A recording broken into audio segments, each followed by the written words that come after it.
How's it going today? I'm Skinny Beans, and today we are going to be watching the original Girl Scout cookie recipe from 1922.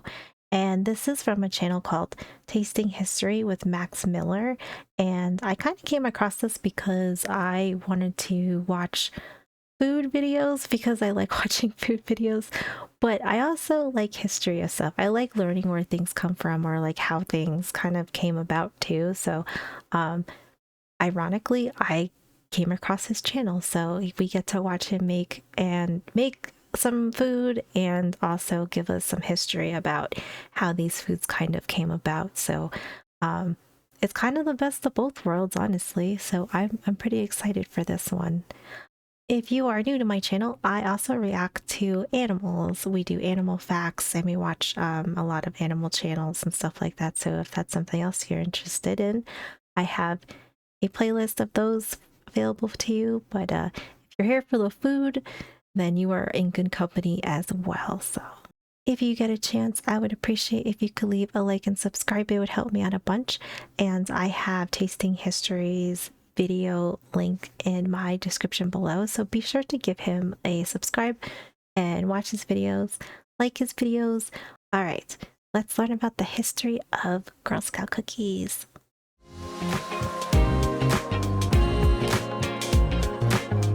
Every year around this time, my niece sends me a text asking if I'll buy some Girl Scout cookies, and I always happily oblige.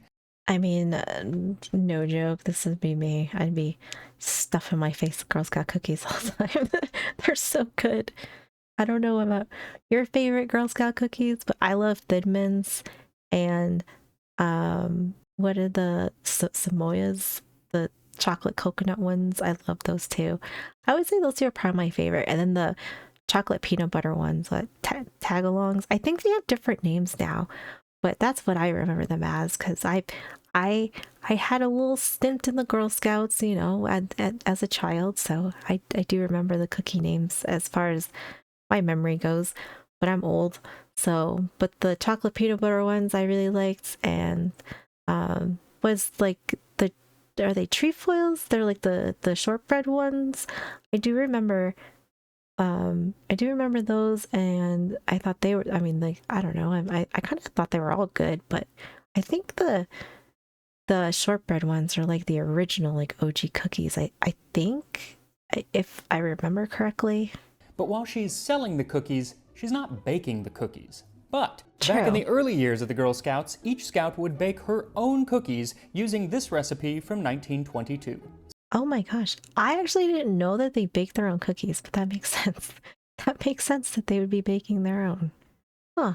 So thank you to my Patreon patron for sending me the idea to make these original Girl Scout cookies, this time on Tasting History.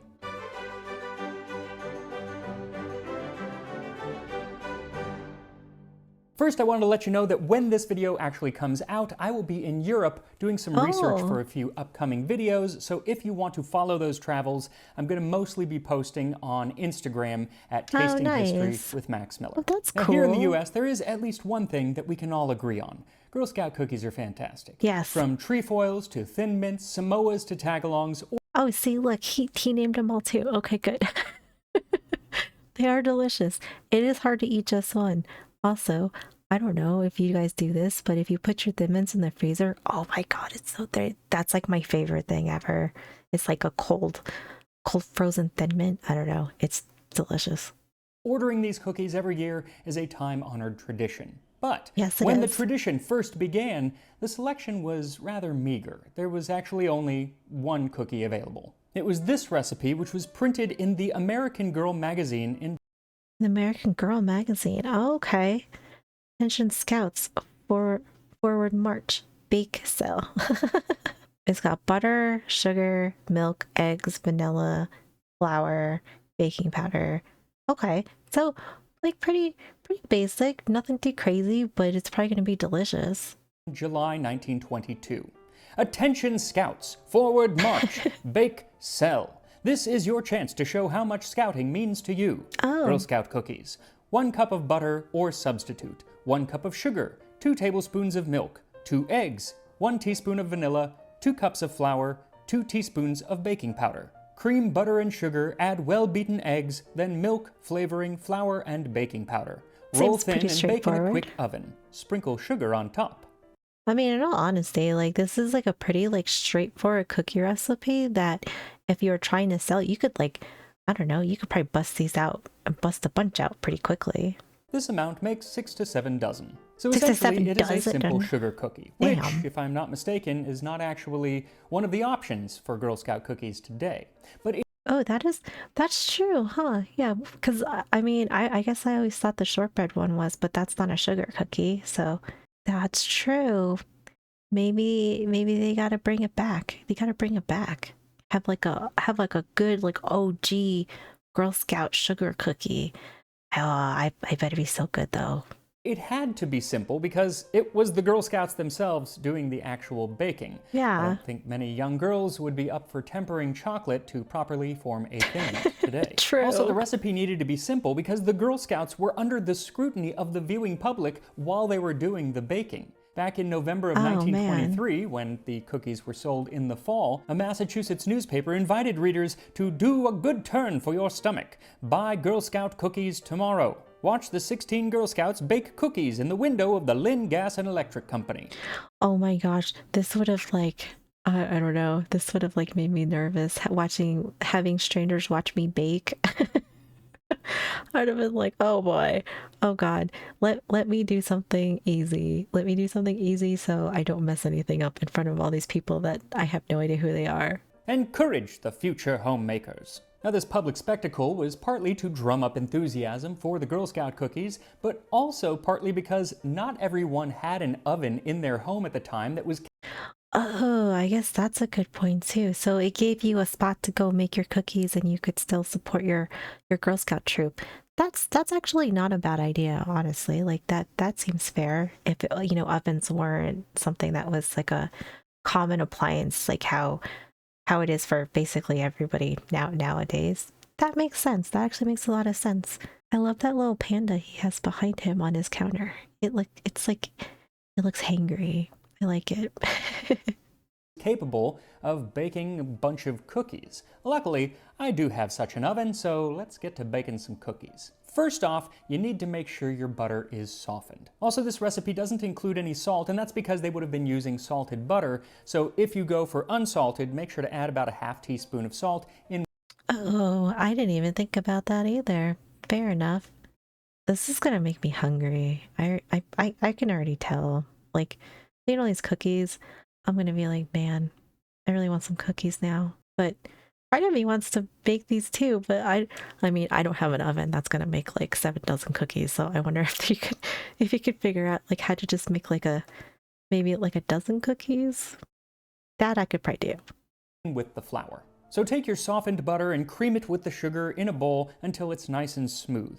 Then beat the eggs and incorporate them into the mixture, and once mixed, add in the milk and the vanilla and mix those in as well. In a separate bowl, whisk together the flour and baking powder, and if you're using it, the salt, and then add about half of that to the batter and gently mix by hand just until the flour is incorporated. Then add the rest of the flour and continue to mix. Looking like now, it's cookie best dough. to do this by hand just so you don't build up too much gluten in the flour. And here is where I can only imagine 100 years ago, many Girl Scouts were incredibly frustrated because the recipe says to roll this dough out, but it is absolutely not rollable. Even if Oh no, is it not? Oh no, these poor girls, they probably were like, what the hell is this? Oof. I mean, if that's what it says, but it's, oh man. I wonder what they did, or did they just were like, okay, we're just gonna force it. It's like you are getting rolled. this dough out, but it is absolutely not rollable. Even if you used very small eggs and heaping cups of flour, it is a very sticky dough right when you make it. So you can't roll it out without chilling it, which probably wouldn't have been an option for many people. I did chill it, and even then, it was still really, really hard to roll out. No. I had to put it between 2 pieces of parchment and add extra flour on the top, and yeah, it was rough. Still was like and this really bummed me out. Yeah. Oh my God, can you imagine if it like back in 1922 trying to deal with this kind of dough? Oh man, I bet these girls had a hell of a time. Because I went on to eBay and bought this original, it's actually from the 1950s, Oh. trefoil cookie cutter, which was sent to people from Drippinator? I don't know, some coffee company. Anyway, I wanted to make like the original Yeah. trefoil design, but it was not Uh, happening. I was finally able to get a few made after I froze the dough solid, but surely this was not the author's intent. oh no. That sucks though. Oh, I would have been so sad, like having super sticky dough like this, and then you just wanted to make like an ode or cute kind of like OG Girl Scout cookie type thing, and like nothing was working. Oh, that sucks. I think much more effective than trying to roll this dough is to form the dough into balls and then set Oh them onto a yeah. cookie sheet, leaving several inches between because they're going to spread quite a lot. Also, the recipe says this should make 6 to 7 dozen, which seems ambitious. I went with 6 dozen, and that means that each cookie is only going to be 9 grams, which is considerably smaller than the modern cookies. Whatever size you do decide to make them, set the cookie sheets in the oven at 350 degrees Fahrenheit, 175 Celsius for 10 to 12 minutes or until they begin to brown around the Ooh. edges. And as soon as you take them Oh, out, they look good sprinkle though. plenty of sugar over the top while they are still warm. Oh, they look good. I wonder, like, so I'm not a huge baker, but I've made like a handful of cookies in my lifetime. What's the what was the difference like between this recipe and like a regular sugar cookie recipe? Because I like whether sugar cookies that you can use the little cookie cutters on, like what's added to it that you get like a better dough consistency for cookie cutters? I'm just curious to know the difference because I definitely don't know a whole lot about baking. I've made cookies over the years, but I don't know it. I don't know a whole lot about baking in general. As I said, I tried to use this cookie cutter, but those cookies ended up spreading so much that they Oh completely lost any no! shape. So I recut them when I took Oh, them out of the oven, but that is not ideal. That said, I was so intent on using this cookie cutter to make some trefoils that I ended up making some just kind of generic shortbread dough. I don't blame them though. I'd be adamant about using that cookie cutter too. It's cool. I don't know. Yeah, I'd be like, we are using this. I'm gonna make this happen. Oh, Which is what trefoils ended up being. yeah. So I did make some that held Oh, their shape pretty well. So in the end, I believe it was a they look worthwhile good. eBay purchase. But that is my cookie journey, and we're not here to talk about my cookie journey. We are here to talk about the cookie journey of the Girl Scouts. Time for The year was history. 1911, and Juliet Gordon Low, known to her friends as Daisy, was traveling around England. Following the death of her husband, she was looking for something to fill the void, to give her life a new purpose. She tried sculpture, she tried traveling, she tried charity work, but it wasn't until she met Sir Robert Baden-Powell at a party in May of that year that she realized what her life's work was meant to be. See, Baden-Powell was the man behind a group known as the Boy Scouts, and at this Oh, okay. This is interesting. I never really knew like a whole lot of history about Boy Scouts or Girl Scouts or anything like that. Like I vaguely remember some of the stuff from being in Girl Scouts or like I did like what they have they had like brownies and then Girl Scouts. I don't know if there's something else after that, but I did both of those, but I honestly couldn't. I mean, it's this was like, you know, decades ago at this point. So this old brain ain't remembering stuff from that far back anymore. to be. See, Baden-Powell was the man behind a group known as the Boy Scouts, and at this time his group had about 40,000 members throughout Europe and the US, and his enthusiasm for the program was I love these photos. I think they are so cool. I love seeing photos like this. about 40,000 members throughout Europe and the US, and his enthusiasm for the program was contagious. Soon after becoming acquainted, Baden-Powell introduced Mrs. Lowe to his sister, Agnes, who headed up an offshoot of the Scouts known as the Girl Guides. This group taught Oh, the girl guides. Okay. Oh, they look cool. Oh, they look way cool. I like this. Young women everything from how to spin wool to care for livestock to knitting, Oh, cooking, and even first aid. There was also a degree of military preparedness on the agenda, something the Boy Scouts focused on. This included everything from camping to military drills to signaling. And this, Mrs. Lowe realized, was her calling. that's really cool. I mean, I feel like that might be pretty important or like pretty useful life skills to know. It's that I mean, because to be able to survive or learning how to do all these things, I mean, I would assume that there's probably a good amount of people that probably lived on farms at some point too, stuff like that. I mean, I don't. It's pretty cool. It's pretty cool. So she went back to Savannah, Georgia in 1912, where she was from, and immediately contacted her cousin, saying, "I've got something for the girls of Savannah, and all America, and all the world, and we're going to Aw. start it tonight."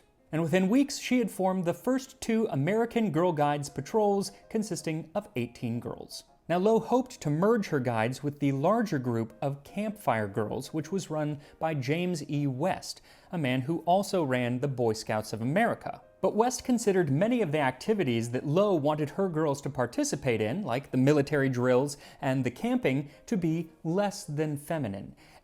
Oh, yeah, I guess that's true too. What I mean, I can't blame her though for wanting girls and young women to have some of those skills. I mean, I think that's fair. And so if her girls were doing the same activities as the Boy Scouts, what would that say about the masculinity of the Boy Scouts? I mean, yeah. I mean, for the time period, yeah, I get it. Clearly, the man was rather insecure. But Lowe said to heck with the Campfire Girls and the Boy Scouts, and after consulting her British counterparts, established a new headquarters in Washington, D.C., began a recruiting program, and changed the name from the Girl Guides to the Girl Scouts, something James E. West tried to stop, worrying. Did she do this like is this like a petty move though, or it just she wanted to be like included as far as like scouts are concerned? Either way, totally, I'm amused by both.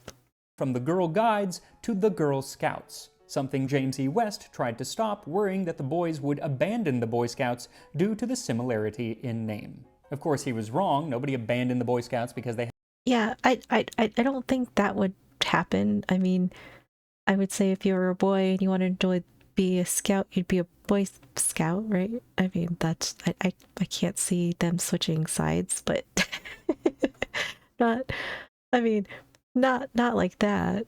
Due to the similarity in name. Of course, he was wrong. Nobody abandoned the Boy Yeah. Scouts because they had a similar name, and he failed to stop the name change anyway, so it doesn't really matter. The Girl Scouts were here to stay. They grew from 18 girls in 1912 to 5,000 in 1915, and To 5,000 in 1950. Wow, that is rapid. That's cool. Wow, that's actually really impressive. Especially like, because I mean, to have words spread like that quickly, to have that many people, that's really impressive. I'm that is way cool. to over 50,000 by the time that the cookie drive started in the early 20s. Oh wow. Now, technically, the first Girl Scout cookie sale was in 1917 in Muskogee, Oklahoma, when the Mistletoe Troop sold cookies in their local school cafeteria to raise some funds. But it was a one-off, and it wasn't necessarily part of the Girl Scouts as a whole, but it right. likely influenced the later, larger cookie sales. Those seem to have started in 1922 when a more organized cookie sale was established, though even then it was far from nationwide. It was Did they like, is this what jumpstarts like bake sales that we have all the time now, or are those just always a thing? I don't know. That might sound like a stupid question, but I guess I don't know. I figure like bake sales have been around for, ever, but was it Girl Scouts that maybe like kind of gave it a little more of an edge to it? It was more of a suggestion of a way to raise funds, which appeared in the Girl Scouts magazine, The American Girl. It was a plan suggested by a local director of the Girl Scouts in Chicago, Illinois, a Miss Florence E. Neal. And it says, "All troops are asked to bake and sell cookies. We are enclosing recipe to be used, which makes 6 to 7 dozen. Material will cost from 26 to 36 cents. These cookies will sell for 25 to 30 cents a dozen, depending on your neighborhood. Oh, wow. God, it's so crazy to see cost prices from so long ago. Your material, can you imagine your material, like all your baking needs or, ingredients or whatever, costing you 26 to 36 cents and then selling something for 25 to 30 cents. That, I mean, it's crazy how much things have changed. Several troops plan to use the money to start a camp fund. This is an excellent idea, and we would suggest that all troops do the same. This recipe, of course, is the one that we are baking today, and the author says that the cookies should be put into wax paper bags and then sealed with stickers with the Girl Scout logo. But it was important that the Girl Scouts didn't come off as common street urchins hawking their baked goods for a few pennies, so it instructed that cookies must not be sold in the street. Sell them at school or to your neighbors or friends, or have a cookie sale in your neighborhood store. There you go. Okay. That's cool though. That's funny. Like we don't want you to seem like you're begging them. Like don't come off as like you're homeless, we just can't have that. But the best part of this first official cookie sale was neither the recipe nor the instructions on where to sell them, but the inclusion of a little poem that I can only suppose was meant to be recited to prospective customers. Cookies large and cookies small, made by scouts both short and tall. What's your order? Phone us quick, so that we may do the trick. 30 cents is all we ask, and we find it is no task to deliver to your door dozens, 1, 2, 3, or more. I mean, that's catchy. I gotta hand it to him. It's catchy, and I guess you'll always remember him for saying that. I think I actually bought 18 dozen. Of course, they are for the purpose of filming this episode, so it's totally fine. Though you can bet that those Thin Mints will be in my... You don't tell people how many you actually buy though, you just say like, yeah, I bought a few boxes, because a few could be anything, right? Like it could be, maybe more than 3, but it could also be 50. So, you never have to disclose how many boxes of cookies you buy, I don't think, because then nobody will ever know how many you actually ate. And that is just your own dirty little secret. And I 100% support it. My freezer for the next couple months as I just slowly chip away at them. Anyway, it seems that, at least according to newspapers from the time, that first year of cookie sales was pretty limited, mostly in and around Chicago. But the next autumn, they really took off, and that's partly because of a cookie lover in the White House. Oh. Girl Scout cookies for the president. A 5-foot bag of cookies baked by Manhattan Girl Scouts to be presented to the White House. That's so cool. Oh, by Calvin Coolidge's wife. I mean, hey, that's pretty cool though. That's pretty awesome that those girls got to go to the White House for it. Will be personally received by Mrs. Calvin Coolidge. The cookies are being baked according to the same recipe that the 1 million are treated to. One that has been approved not only by mothers, but also by grandmothers. Oh. The next week, newspapers ran images of the beloved First Lady Grace Coolidge eating one of the cookies that we are making today. That's cool. Oh, I love this. I love this history. That's so awesome. I bet that was a huge deal for them. I bet that helped like totally skyrocket the Girl Scouts. I would think. But I ask you, did she like them? Oh, well, yeah. If the Indianapolis Times is to be trusted, then Mrs. Coolidge likes Girl Scout cookies. My, but they are good, is what Mrs. Calvin Coolidge is saying as she eats one of the Girl Scouts cookies. Scouts will sell millions of these delicacies soon to collect enough money to build a new home and for the next year's expenses. Oh, well, yeah, if we go after this, I mean, I would hope and assume that she did. I mean, at the same time, I don't know.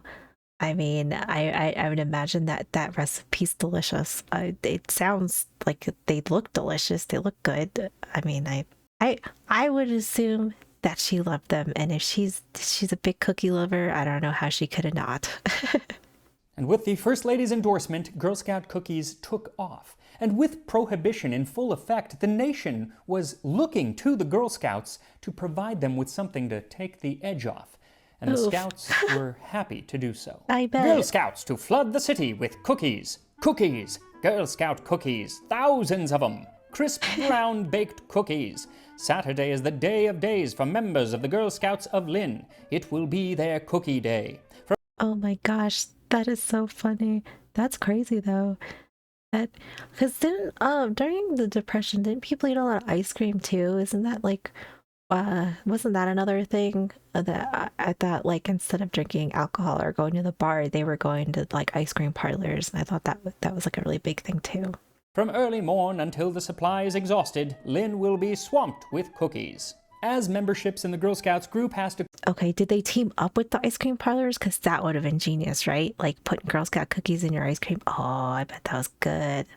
$250,000 in the late 1920s, the sale of the cookies spread from one troop to another until in 1934 it came time to give the girls a break and turn the baking over to commercial bakeries. At the time, there were many, and they were licensed kind of city by city, and so there wasn't always complete uniformity between them. And even today, there are only 2 commercial bakeries now that bake them all, so they're more uniform. Oh, okay. I actually didn't know. I actually thought it was really I thought it was just like I thought there was gonna be like a bunch of them. I didn't realize there was only 2, but I bet I mean, what the Girl Scouts are probably worth billions, so I'm sure their 2 bakeries are enormous. I would assume. But the names are not, and I only learned this. Oh. So while I know Samoas and Tagalongs, in other parts of the country, they're called Caramel Delights and Peanut Butter Patties. What? My mind is blown right now. What? I did not know that. Where's the split? Where does the split happen? Okay, so I guess if you know, or if you bought, I guess, I don't know, I guess if you bought Girl Scout cookies, which one do you know them as? Because I would say I'm on his side where I know them as like Tagalongs and Samoyas, but what areas have peanut butter patties and caramel delights? Wow, okay. I had no clue. Patties. Same cookies, totally different names, and I'm not exactly sure why. Like, I don't know. It's absolute madness. Either way, neither of those cookies were around in the 1930s. At that time, one of the most popular cookies was the vanilla and chocolate wafer, which was said to be the favorite of then First Lady Eleanor Roosevelt, though I think she's mad for not preferring the Kooky Mint, which... The Kooky Mint. Oh, I love this.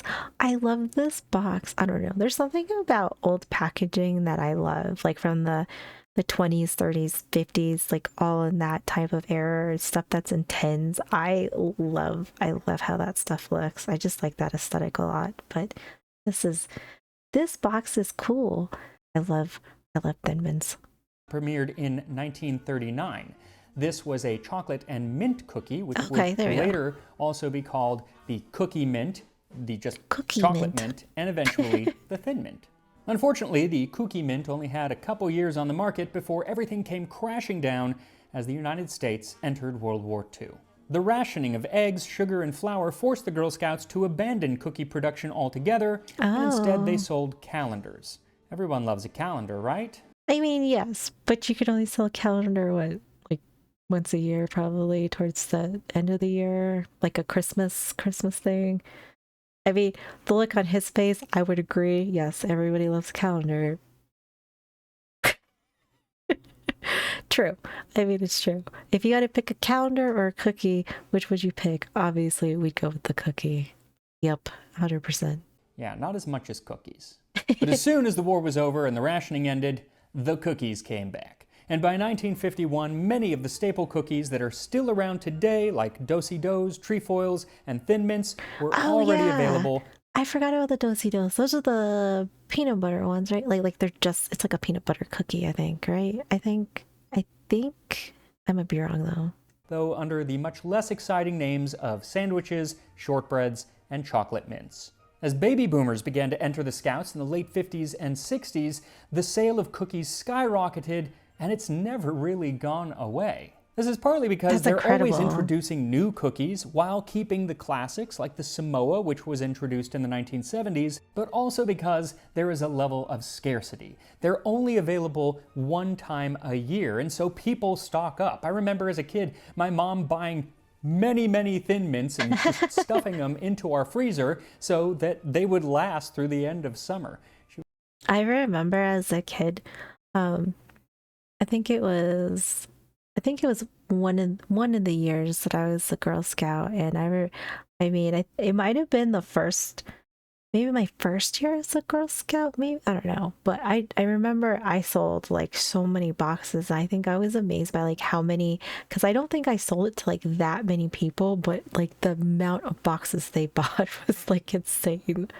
She was a Thin Mintaholic. It also helps that the sale I'm of a the Thin cookies goes Mintaholic to as well. support a good cause, the Girl Scouts. It also helps that the cookies are being sold by the Girl Scouts. I mean, if I'm standing outside of a store selling cookies, I don't think it would go as well as my niece standing outside of a store selling cookies. But, True. as I said, she is not baking the cookies, she's just selling them. I actually baked these cookies, and so I'm going to keep them all to myself. And with that, I'll let As this you PSA should. from As you should. 1976 let you know. The cookies are here! And here we are, the original Girl Scout cookies from 1922. Like I said, they're not huge. They're only They look good though. They look good. They look like it'd be really easy to eat a lot of them at once though. So that's probably dangerous too. 9 grams of dough, so they're very thin, but the nice sugar on top They really look helps. delicious. They smell good, so here we go. I bet. Oh, they got some crunch. Nice and crispy. Huh? I mean, it's a sugar cookie, but it's a delicious sugar cookie, Yeah. and I do like that they're nice and crisp. This is dangerous because these are the type of cookies that you can sit down and eat like 30 of. Yeah, see? See, I get his mindset. I feel like when things are kind of like light and crispy, that's like a dangerous combination, right? Because if it's light and crispy, the next thing you know, you've eaten like the whole bag or you've eaten 50 cookies, right? So I totally get it. Without even noticing. Yeah. Oh, they I made look 6 good dozen. though. So I'll put this recipe up on the Tasting History website. Like I made 6 dozen. They're gonna be gone by tonight. I like this guy. tastinghistory.com, as I always do. Also, when you go there, you can sign up for the newsletter, which goes out once a month. And yeah, make some Girl Scout cookies or buy make some Girl Scout cookies. It goes to a good cause. And I will see you next time on Tasting History. This was great. Oh, I loved his video. This was really cool. This was a great video. Also, I liked watching him make it, like, because it wasn't like, it was pretty quick and, you know, but still like satisfying to watch. I don't know, like watching the cookie dough come together and everything. His cookies look like they came out really good. I would want to maybe try to bake them. I don't know, because that seems like that makes a lot. I don't really have that kind of capacity, but and I don't know. I don't think there's enough people, because it's kind of, you know, like if I had enough people to give the cookies out to, then it would probably be worth it. I don't think I can eat 6 dozen by myself, or I probably could, but you know, that's probably not the best idea either. But either way, these looked absolutely delicious. I mean, they sound like they're nice and crispy. I don't know, the recipe looks pretty straightforward, so I would imagine like maybe like around Christmas time, if you need, you know, there's a lot of people that have to make a lot of cookies around that time. This could be a good one because you could make a lot at once and then you could just, you know, you could package them up really cute and give them out during Christmas. That seems like not a bad idea. Thank you so much for hanging out with me. I really appreciate you being here. I think this was a great one. I can't wait to watch the next one. I made a small playlist that has some of his videos that we can go down the food history, you know, rabbit hole together and see some probably really delicious food. So I'm excited to see more of his videos. But be sure to go and like and subscribe to his channel. He does a really good job. I like the tidbits of history that he does. I like seeing the food. It's a great combination. And so be sure to go and give him some support. And I hope you guys have a wonderful day, and I will see you in the next one.